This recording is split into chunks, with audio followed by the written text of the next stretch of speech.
Hi friends, welcome to Jayasuja's kitchen. இன்னைக்கு நம்ம பார்க்க போகிறது என்னன்னா மந்தக்காளி கீரை கடையல் தான். இப்போ இது வந்து நான் ஒரு கப் அளவுக்கு மந்தக்காளி கீரை எடுத்திருக்கேன். அதே இதில் வந்து 1.5 கப் வந்து பருப்பு, அந்த சின்ன கப் காமிச்சேன் இல்லையா, அதில் வந்து நான் 1.5 கப்பு பருப்பு எடுத்திருக்கேன்.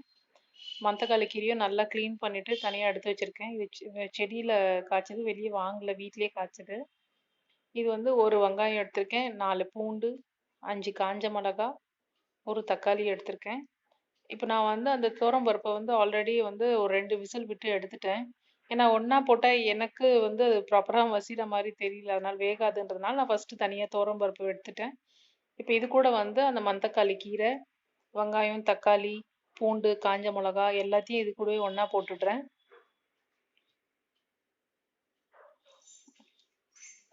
எல்லாத்தையும் ஃபுல்லா ஆட் பண்ணிட்டு ஒரு 1/2 கிளாஸ் தண்ணி வேணா ஆட் பண்ணிக்கோங்க. ஆட் பண்ணிட்டு நான் இதை ஒரு 2 விசில் விட்டு எடுத்துடுறேன். இது கூடவே கொஞ்சமா மஞ்சத்தூள், நல்லா மிக்ஸ் பண்ணி விட்டுட்டு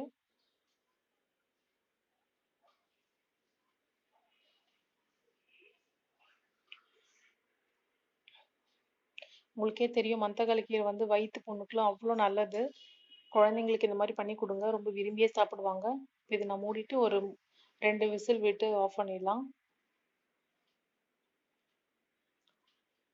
2 விசில் விட்டு எடுத்துட்டேன். பார்த்தீங்கன்னா நல்லா மசிஞ்சிருச்சு. இப்போ இது வந்து கல்சட்டியில் போட்டு கடைஞ்சி எடுத்துக்கலாம். இப்போ இதில் வந்து நான் கொஞ்சமாக வந்து உப்பு, புளி எல்லாம் ஆட் பண்ணிக்க போகிறேன். இப்போ இந்த காஞ்ச மிளகாய் எல்லாம் எடுத்து போட்டு கடைஞ்சி எடுத்துக்கலாம். ஒரு சின்ன பேனில் வந்து தாளிப்பும் செஞ்சுக்கலாம். கொஞ்சமாக கடலை எண்ணெய் ஆட் பண்ணியிருக்கேன்.